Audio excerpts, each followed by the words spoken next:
मूल्य यानी कि एमएसपी को बढ़ा दिया है। इस साल धान खरीदी पर देश भर के किसानों को प्रति क्विंटल 2100 से 2200 रुपए मिलेंगे। वहीं सीएम भूपेश बघेल ने इसे नाकाफी बता दिया तो बीजेपी इसे किसानों के हित में लिया फैसला बता रही है। खास बात यह है कि केंद्रीय मंत्री गिरिराज सिंह जब पहुंचे और उन्हें पता चला कि कांग्रेस के सीएम इसे नाकाफी बता रहे हैं प्रदेश के सीएम, तो उन्होंने कहा कि आप मेरे साथ बहस कर लीजिए कि मनमोहन सरकार में कितना फसलों का दाम बढ़ा और मोदी सरकार में कितना। कल उन्होंने चैलेंज दिया था, आज बघेल साहब ने चैलेंज एक्सेप्ट कर लिया। कहा कि जगह और समय बता दीजिए, मैं क्या कोई भी छोटा मोटा कार्यकर्ता बहस कर लेगा। तो क्या होगी इस पर बहस, क्या होगी इस पर बात, इसी पर देखते हैं आज आपकी बात।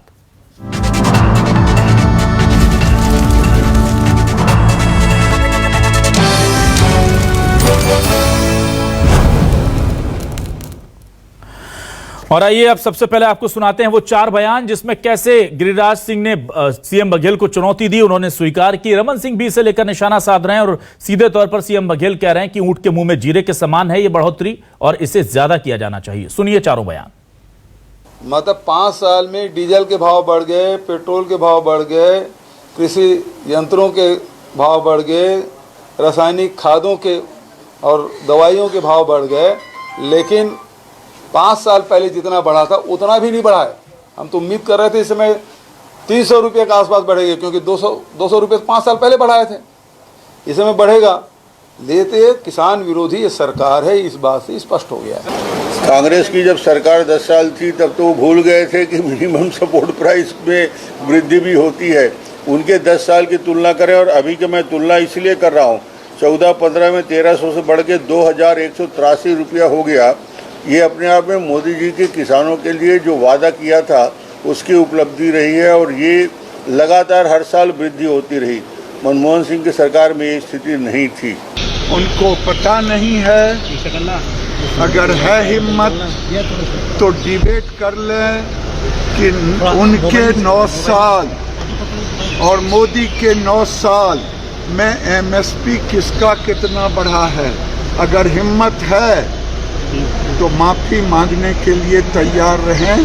भारत सरकार ने 2014 के एमएसपी से 3 गुना, 2 गुना, 4 गुना बढ़ाया है दलहन तिलहन, जो इन्होंने कभी दिया नहीं।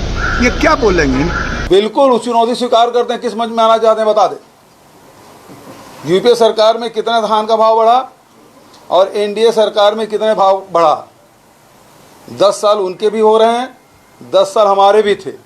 उसमें कितना % एमएसपी बढ़ा और इस समय कितना बढ़ा, ये हम बात करने के तैयार हैं। उस समय डीजल के भाव क्या थे और इस समय क्या है डीजल पेट्रोल के। बिल्कुल जिस समझ में आना चाहे, हमारा कोई भी कार्यकर्ता बैठ के उसकी बहस कर लेगा, कोई भी किसान बात कर लेगा।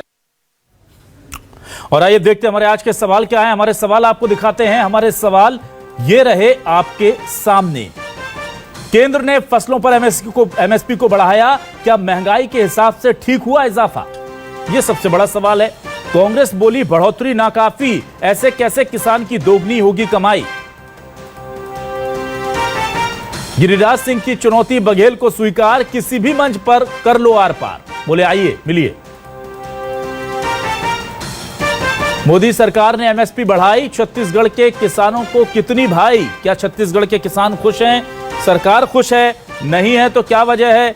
देश में क्या वाकई में सिर्फ मोदी काल में बहुत अच्छा काम हो रहा है, या फिर जैसे चुनौती स्वीकार कर कहा जा रहा है कि हमने भी 10 सालों में बहुत किसानों के लिए काम किया था?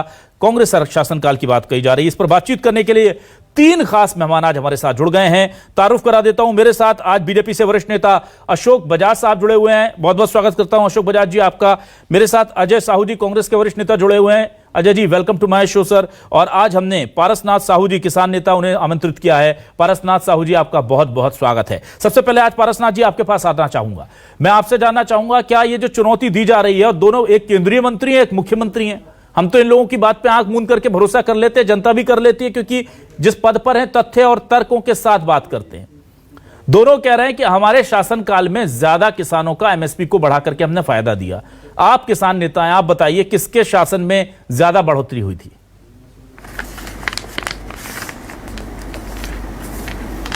मैं किसी भी राजनीतिक दल के नेता का आलोचना नहीं करना चाहता।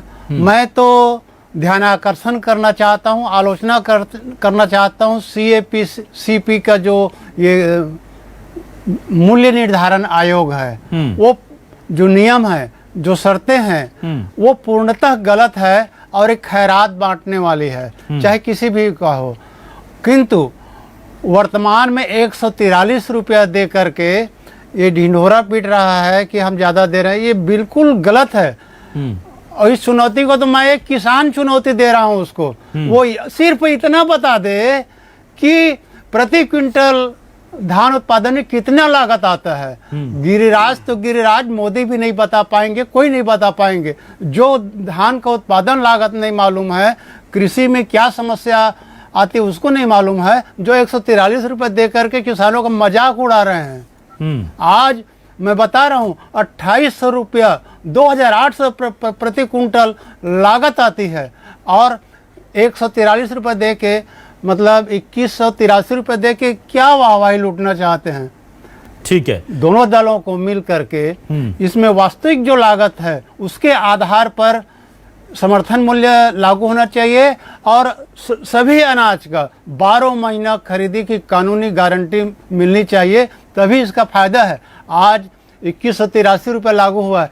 आप किसी भी प्रदेश में, पंजाब को छोड़कर, तेलंगाना को छोड़कर, छत्तीसगढ़ में तभी 20 कुंटल राज्य सरकार द्वारा किया गया है, कहीं भी पूरा खरीदी नहीं होता। उत्तर प्रदेश में जाके देखो आप 1100-1200 रुपये में धान बेचना, आखिर कहाँ है इसका एमएसपी का लाभ ही नहीं मिल पाता किसानों को। इस पर सरकार को राजनीति से हट के साहू जी, लेकिन मुझे ये बताइए, जिस तरह से साहू जी किसानों की हालत खराब है, पूरा देश जानता है, चाहे कांग्रेस कुछ कहे कि हमने 10 साल में ये कर दिया था, चाहे बीजेपी कुछ कहे, लेकिन मेरा आज का जो सवाल है और आज का जो मुद्दा है कि दोनों चैलेंज कर रहे हैं। मुझे ये बताइए, किसानों का ज्यादा हितैषी कौन लगता है आपको, बीजेपी, कांग्रेस, या आपको लगता है दोनों में से कोई भी हितैषी होता तो किसान आज इस हाशिए पर? छत्तीसगढ़ में तो कांग्रेस है जी, इसमें दो मत की बात नहीं। छत्तीसगढ़ में क्योंकि वो देखिए अभिलाष जी, छत्तीसगढ़ की बात करें या पूरे देश की बात करें, किसानों की जो दुर्दशा आज हो रही है, किसान आंदोलन करने बैठते हैं तो उन्हें नक्सलवादी, आतंकवादी और क्या क्या बताया जाता है। किसानों की जमीनों को अपने पूंजीपति मित्रों को देने के लिए किस तरीके के हथकंडे अपनाए जाते हैं, पूरा देश जान रहा है। आज जो एमएसपी बढ़ाया गया है, वो जो माननीय मुख्यमंत्री जी कह रहे हैं ये ऊंट के मुंह में जीरा है, ये तो निश्चित तौर पर ऊंट के मुंह में जीरा है। मैं आज तुलना करना चाहता हूं, क्योंकि 10 साल इस देश के अंदर हमारी सरकार थी, डॉक्टर मनमोहन सिंह प्रधानमंत्री हुआ करते थे, और आज जब हम ये तुलना कर रहे हैं तो लगभग 10 वर्ष का कार्यकाल मोदी जी का भी होने को है। जब हमारी सरकार यूपीए की बनी थी तब धान का समर्थन मूल्य 560 रुपए था, जो हमने 10 वर्षों में बढ़ा करके उसे 1360 रुपए तक लेकर के हम गए थे, जो बताता है कि हमारी सरकार में 142.85% की वृद्धि एमएसपी में हुई थी। लेकिन वही हम दूसरी तरफ मोदी जी की बात करें, मोदी सरकार की बात करें, जो किसान सम्मान की बात करती है और किसानों को 2500 रुपए देने में भी 25 ठोक उनसे दस्तावेज मांगने का काम करती है, तो मैं बताना चाहूंगा कि आज जो मोदी सरकार के 10वें साल में जो 2183 रुपया ये जो एमएसपी हुआ है, इसको अगर हम यूपीए की कार्यकाल से अगर गणना करें तो 60% की वृद्धि होती है। तो डॉक्टर रमन सिंह जी कैसे कह रहे हैं, गिरिराज जी कैसे कह रहे हैं और चुनौती कैसे दे रहे हैं, ये भारतीय जनता पार्टी का चरित्र है, इनको समझना चाहिए। अभी मैं डॉक्टर मनमोहन सिंह जी के कार्यकाल की उस विषय की बात नहीं कर रहा हूं जिसमें इस देश का किसान जब आत्महत्या कर रहा था तो डॉक्टर मनमोहन सिंह दिल्ली में बैठ करके इस देश के 65,000 के किसानों का 65,000 करोड़ का कर्जा माफ कर देते हैं। मैं आज बात कर रहा हूं मेरी यूपीए की जो सरकार थी और जो मोदी जी की सरकार है, भारतीय जनता पार्टी की जो सरकार है, इन दोनों में क्या अंतर है। मोदी जी जब 2014 में चुनाव में जब गए थे तो उन्होंने कहा था किसानों का जो लागत होगा उसके साथ 50% जोड़ करके समर्थन मूल्य जारी किया जाएगा। स्वामीनाथन आयोग की सिफारिशों को मानने का दम भरने वाले मोदी जी प्रधानमंत्री बनते ही ऐसा क्या हो गया कि वो किसानों के खिलाफ आज काम करने लगे हैं और ऊंट के मुंह में जीरा की तरह वो थोड़ी सी रकम बढ़ा करके किसानों का सम्मान कर रहे हैं कि अपमान कर रहे हैं। ठीक है, मुझे अशोक बजाज जी के पास आने दीजिए प्लीज। दूसरी बात अभिलाष जी, सबसे बड़ी बात यह है, अजय जी 1 मिनट में आऊंगा, एक आपके जितने सारे आरोप आपने लगाए मैं एक बार अशोक जी से उसका जवाब ले लेता हूं। अशोक जी देखिए, जो बड़ा चैलेंज दिया गया था सीएम ने स्वीकार कर लिया और उन्होंने साफ तौर पर कह दिया कि आप आ जाइए बहस करने के लिए। और उससे पहले ही आज मुझे अजय साहू जी ने बता दिया कि 10 साल मनमोहन सरकार में एमएसपी में 142.85% की वृद्धि और मोदी सरकार के 10 साल में एमएसपी में हुई है केवल 60% की वृद्धि, यानी आधे से भी कम। क्या कहेंगे आप? देखिए, मोदी सरकार में केवल धान की बात कर रहे हैं क्या? जी, सारे जिन से भी कृषि उत्पाद हैं जिनके न्यूनतम समर्थन मूल्य निर्धारित करती है सरकार, सब में बेतहाशा वृद्धि हुई है। आप धान में जब हमारी सरकार बनी तो 1310 रुपये था, आज उन्होंने इसको 1310 से बढ़ाकर 2203 रुपया कर दिया। मूंग 4,500 से बढ़ाकर 8,500, उड़द 4300 से बढ़ाकर 7,000, अरहर 4300 से बढ़ाकर 7,000, बाजरा, मैंने ये देखिए आप, जितना मैं मुझे बता रहा, मूंगफली 4,000 से बढ़ाकर 6,377, और तिलहन में पुराना रेट इनके समय का मुझे याद नहीं आ रहा है, लेकिन अभी 805 रुपये के इस साल वृद्धि हुई है। तो ये जो मुझे मूल्य वृद्धि का जो आकलन मैं कर रहा हूँ, मुझे लगता है मोदी सरकार मिलेट्स के उत्पादन को, दलहन तिलहन के उत्पादन को बढ़ावा देने के लिए, ताकि किसानों को ज्यादा से ज्यादा लाभकारी मूल्य मिले, ज्यादा से ज्यादा वो कैश क्रॉप लें, ज्यादा से ज्यादा उत्पादन करें, और जिन चीजों में ज्यादा किसानों को लाभ होता है उनके मूल्यों के प्रति ज्यादा ध्यान इस मूल्य सूची देख रहा था, उसमें दिया गया है। तो कुल मिलाकर सरकार दलहन तिलहन और मिलेट के उत्पादन को बढ़ावा दे रही है, और ये इस बात को विपक्ष को स्वीकार करना चाहिए। ठीक है, मैं आता हूं वापस पारसनाथ साहू जी आपके पास। देखिए पारसनाथ जी, ये कहा जा रहा है कि बात केवल धान की नहीं हो रही है, जो आप कह रहे हैं या जो कांग्रेस कह रही है, यहाँ ओवरऑल जो फसलें हैं, हो सकता है छत्तीसगढ़ में धान महत्वपूर्ण फैक्टर हो जाता है, लेकिन दूसरे राज्यों में भी उसको लेकर कहा जा रहा है कि मोदी सरकार ने मनमोहन सरकार की तुलना में ज्यादा एमएसपी में इजाफा किया है। आप इस बात से सहमत हैं कि हाँ, इससे फर्क पड़ता है, क्योंकि मूंग है, उड़द है, मूंगफली है, अरहर है, ये भी यहाँ इसके भी किसान हैं देश में और उनको फायदा मिल रहा है, जो अच्छी बात है। मैं तुलना करना नहीं चाहता, ठीक है, कमी बेसी उसने किया होगा, कम ज्यादा, किंतु दोनों ही दलों ने इतना नहीं बढ़ाया है कि वो तो लागत मूल्य को छू सके। आज अरहर का, अभी बजाज जी बता रहे थे, अरहर का 70 रुपया किलो रखा है। आप मार्केट में जाएंगे तो 120 से 130 रुपया प्रति किलो है। वो तो आधा दाम भी नहीं, आधा दाम मिल रहा है। उसी प्रकार धान का है। और रह गई कि हम इतना बढ़ाए हैं, महंगाई कितना बढ़ा है ये बताइए। डीजल का रेट कितना बढ़ा है, डबल। श्रमिकों का रेट कितना बढ़ा है, डबल। रासायनिक दवाई, खाद, आज हमको इतना 2800 रुपया भी कम पड़ रहा है किसानों को। सच बात तो ये है। ठीक है, तो वास्तव में ये तभी सफल होगा, तभी फायदा मिल पाएगा, जब समर्थन मूल्य निर्धारण करने की प्रक्रिया ही लागत को आधार मानकर, और माननीय मोदी जी ने घोषणा किया था लागत में 50% जोड़कर समर्थन मूल्य घोषित कर, कहाँ है ये? ठीक है, मैं आता हूं अजय साहू जी आपके पास। अजय साहू जी, स्वामीनाथन की आयोग की रिपोर्ट हो या उससे पूर्ववर्ती आयोगों की रिपोर्ट हो, वो तो कांग्रेस ने भी कभी उसको फुलफिल नहीं किया। तो अब आप कैसे निशाने पर लेते हैं बीजेपी को? पहली चीज। दूसरी चीज ये है कि धान को लेकर के चैलेंज में हो सकता है कि आप ज्यादा वृद्धि दिखा रहे हैं कांग्रेस की, लेकिन ओवरऑल देखा जाए तो बीजेपी दावा कर रही है कि मनमोहन सरकार से ज्यादा इजाफा उन्होंने अपने शासनकाल में दिया। इसका क्या कहेंगे आप? देखिए अभिलाष जी, मैं मानता हूं क्योंकि छत्तीसगढ़ में धान की फसल ज्यादा होती है, इसलिए मैंने धान का आपको उदाहरण दिया। बाकी की बात करें तो उसमें भी मनमोहन सिंह जी की सरकार के समय में जो वृद्धि हुई थी उसके आंकड़े मेरे पास हैं, वो भी बहुत ज्यादा अंतर या गैप की स्थिति में नहीं है। लेकिन सबसे महत्वपूर्ण बात यह है जो अभी पारसनाथ जी ने भी कही कि उस समय यूपीए की सरकार के समय जो लागत मूल्य था वो कितना था। उस समय पेट्रोल डीजल का जो भाव था वो 55 रुपया 48 पैसा लीटर था, जो आज जाकर के 98 रुपया 50 पैसा यानी लगभग दोगुना हो गया है। हाँ, खाद इन्फ्लेशन की बहुत बात ज्यादा बढ़ करें गया है। तो उसके रेशो में खाद नहीं है, में जहां अनुपात में पर नहीं है। डीएपी है वो 1000 था, उनके दामों में वृद्धि हुई है। बिजली की बात करें, जो बिजली यूपीए सरकार के समय में 2 रुपए 85 पैसा प्रति यूनिट थी, वो आज 5 रुपए 5 पैसे की प्रति यूनिट की दर से अगर लागत को जोड़ते हैं तो किसान के हाथ में क्या आता है। कुल मिलाकर के यह है कि स्वामीनाथन आयोग की सिफारिशों को लागू करने की जो बात इन्होंने चुनाव से पहले 10 साल पहले कही थी, आज ये उस बात को मानने से इनकार क्यों कर रहे हैं?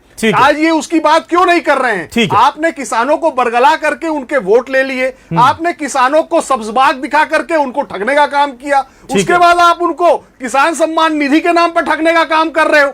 उसके बाद किसानों ने जब मांग नहीं की, उसके बाद आप उनके लिए, उनके हित के लिए एक ऐसा कानून लाते हो जिसके लिए 1 साल से अधिक उनको धरना आंदोलन करना पड़ता है और सैकड़ों किसानों की जानें चले जाती है। तो किसान आज कहां है मोदी सरकार में, यह देखने वाली बात है। महंगाई कहां है? और जो बात आपने कही थी कि लागत प्लस 50% प्रॉफिट, और साथ में दूसरा इन्होंने जो वायदा किया था, इस देश के 65 करोड़ की जो किसान हैं उनकी आय दुगुनी करने की बात की थी। वो सारे जो बातें इन्होंने कही थी वो तो आज सफेद झूठ है। ठीक है, उस पर क्या कहना है अशोक बजाज जी? ये बड़ा गंभीर आरोप लग रहा है। से कुछ नहीं तो ये बात सही है कि आपने वादा किया था कि आप किसानों की आय को डबल कर देंगे, आज तक तो हुई नहीं, पहली चीज। दूसरी चीज, अगर आप रेशो में कंपेयर कर रहे हैं कि देखिए मनमोहन सरकार में इतना था मूल्य, हमारी सरकार में इतना है, तो महंगाई कितनी बड़ी दोनों सरकारों में वो भी बताइए। फिर अगर महंगाई आप 25-20% 15% चीजों पर बढ़ा देंगे